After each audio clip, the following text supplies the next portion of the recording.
6:45. This is the Sri Lanka Broadcasting Corporation. Here is the news edited by Danushka Madawala and read by J. Yogaraj. First, the headlines. A new budget will be presented next month. The Parliament will debate and vote on the state of emergency today. Former Minister Vajira Abeyewardene is scheduled to take oath as the Member of Parliament today. Minister Bandula Gunawardena requests the public to use fuel sparingly.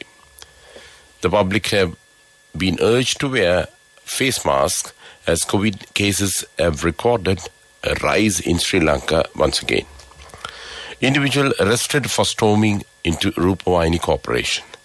News overseas, EU allows a get-out clause in Russian gas cut deal.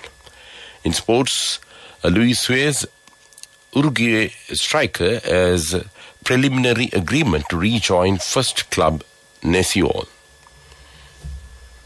And those are the headlines. Minister Bandula Gunawardena says that a new budget will be presented next month. He was addressing the cabinet briefing held yesterday.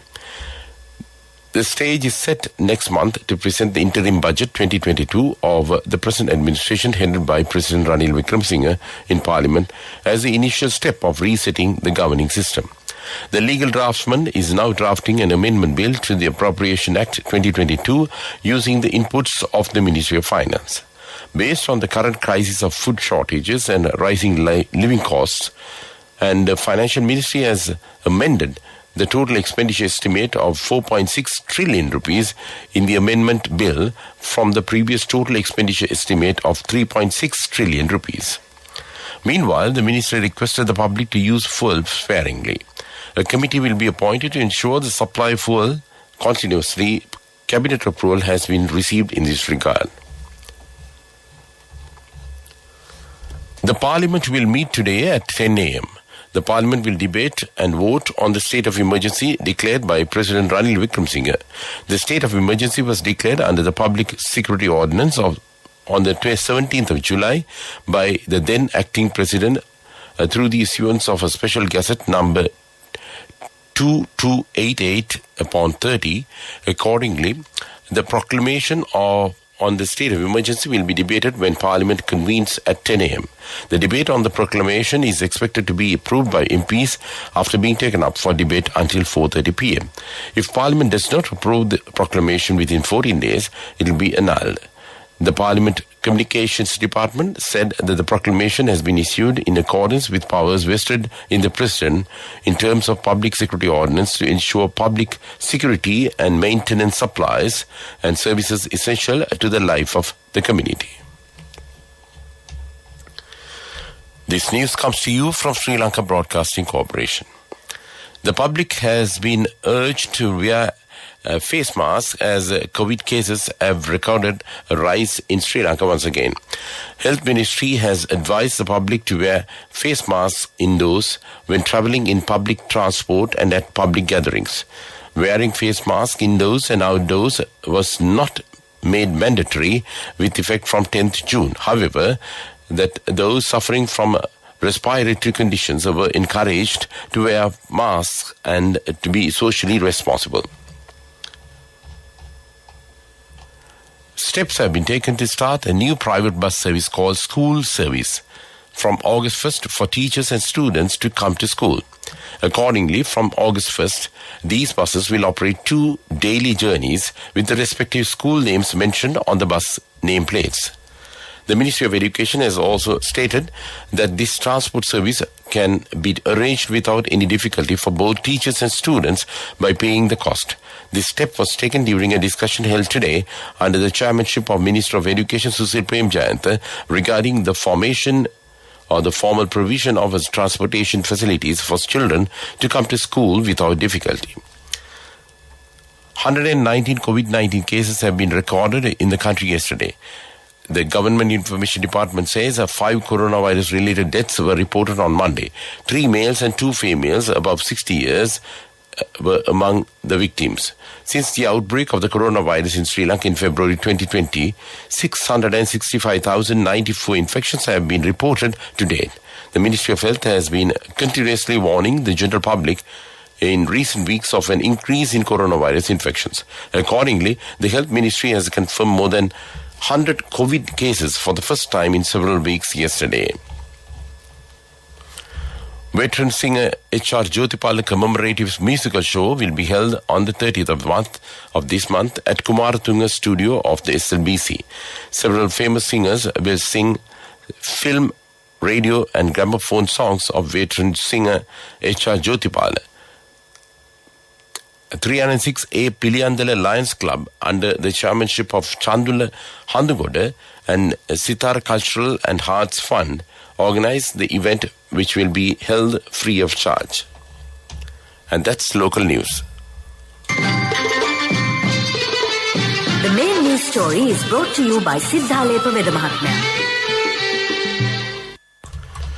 The Criminal Investigation Department of Police arrested a protester who forcibly entered Sri Lanka's state television, the Sri Lanka Rupoint Corporation, on the 13th of July when he attempted to flee the country yesterday. The CID arrested Danish Ali at the Katunayaka Bandanaki International Airport when he was attempting to leave the country. Police media spokesman, Senior Superintendent of Police Nihal Thaldua says the suspect was arrested while trying to go to Dubai. The police media spokesman further stated that the court has issued a warrant for his arrest. And that was top news. The main news story was brought to you by Siddhalepa Vedamahatmya. In Moshlight, the Public Utilities Commission of Sri Lanka has approved 3-hour power cuts today. Accordingly, groups A to L and P to W will experience a 1 hour and 40 minutes power disruption during the day and 1 hour and 20 minutes at night. Group CC will experience 2 hour and 30 minutes power cuts from 6 a.m. to 8:30 a.m. And that was Moshlight. Moving on to world news headlines. EU allows get-out clause in a Russian gas cut deal. US urges China to condemn Myanmar after executions. Russia to pull out of the International Space Station. And those are the headlines of the world news. European Union members have agreed to cut gas use in case Russia halts supplies, but some countries will have exemptions to avoid rationing. EU members are locked in talks since the idea was suggested last week, have now agreed to voluntarily reduce 15% of gas use between August and March. However, the deal was watered down after previously not having exemptions. The EU has said its aim from the deal is to make savings and store gas ahead of winter. The US has urged China to increase pressure on Myanmar following the military junta's execution of 4 democracy activists. A State Department spokesman said China could influence Myanmar more than any other country, but China said it did not interfere in other countries' internal matters. Meanwhile, Myanmar's junta insisted the men deserved many death sentences. A spokesman said that 4 had been able to defend themselves in court. Russia says it will withdraw from the International Space Station after 2024 and build its own station instead. The US and Russia, along with other partners, have successfully worked together on the ISS since 1998, but relations have soured since Russia invaded Ukraine, and Russia previously threatened to quit the project because of Western sanctions against it. And that's world news. And in development news, a special one-day service is available for those who are in urgent need of obtaining passports. The Department of Immigration and Immigration says. The department said such people can schedule an appointment by forwarding their documents to 070-631-1711 through WhatsApp.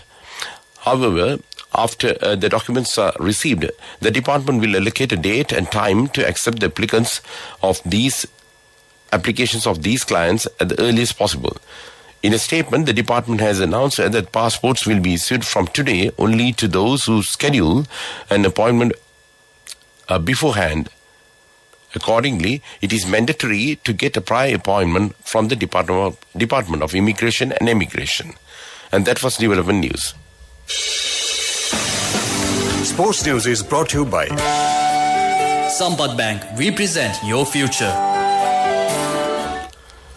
The second test between Sri Lanka and Pakistan at the Galle International Cricket Stadium has ended in favour of Sri Lanka at the end of the day 3.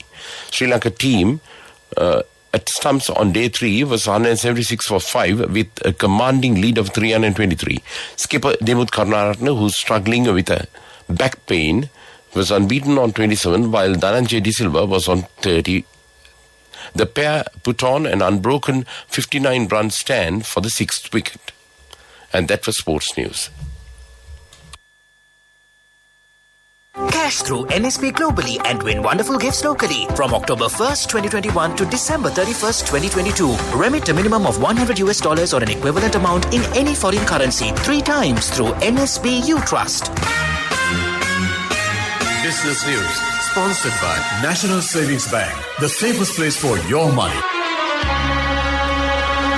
The UK is set for the slowest growth of the G7 richest economies next year. The International Monetary Fund has warned. It is predicting UK growth will fall to just 0.5% in 2023, much lower than its forecast in April of 1.2%. The global economy has shrunk for the first time since 2020, the IMF said. That was Business News. Business News, sponsored by Cash through NSP globally and win wonderful gifts locally. Will you be the lucky winner of the NSP Golden Jubilee? 50 gold sovereigns for the top prize winner of the NSP Golden Jubilee. Scooters for the 10 second prize winners. iPhones for the 10 third prize winners. Mountain bikes for the 29 fourth prize winners. From October 1st, 2021 to December 31st, 2022. Remit a minimum of $100 or an equivalent amount in any foreign currency 3 times through NSP You Trust. Economic news, courtesy of... I bought my daughter a laptop for her work by managing my finances. Whatever the expenses may be, I can't afford to miss out on life's special moments like her birthday or our anniversary. So you need to invest to make your family's future flourish. Saving money isn't easy when you have responsibilities. That's why we promise to give you the best returns and guarantee on your investment. LOLC Finance Fixed Deposits. Maximize your savings. LOLC Finance PLC, incorporated on the 13th of December 2001, is rated SLA stable by ICRA Lanka Limited and is licensed by the Monetary Board of the Central Bank of Sri Lanka under the Finance Business Act number 42 of 2011. The Excise Department has decided to introduce a new mobile application to detect the authenticity of liquor. Accordingly, the relevant mobile application will be launched in the country as a pilot project. It has been decided that the application would be equipped with a feature that can be applied to detect the authenticity of all types of foreign liquor sold within the country. And that was economic news. Saving money isn't easy when you have responsibility. That's why we promise to give you the best returns and guarantee on your investment. LOLC Finance Fixed Deposits. Maximize your savings. LOLC Finance PLC, incorporated on the 13th of December 2001, is rated SLA stable by ICRA Lanka Limited and is licensed by the Monetary Board of the Central Bank of Sri Lanka under the Finance Business Act number 42 of 2011. Finally, in the weather report, the Met Department says showers or thundershowers will occur at several places over most parts of the island during the evening or night. Heavy showers above 100 millimeters can be expected at some places in North Central and Uva provinces and in Hambantota and Mathura districts. General public is kindly requested to take adequate precautions to minimize damages caused by temporary localized strong winds and lightning during the thunder showers. And that was weather report. And to wind up this news broadcast, let's look at the main points once again. A new budget will be presented next month. The Parliament will debate and vote on the state of emergency today. A former Minister Wajir Abeyewardene is scheduled to take oath as the Member of Parliament today. Minister Bandula Gunawardene requested the public to use fuel sparingly. The public has been urged to wear face masks as COVID cases have recorded a rise in Sri Lanka once again. Individual arrested for storming into Rupavahini Corporation. And with that, we conclude this morning news broadcast of Sri Lanka Broadcasting Corporation.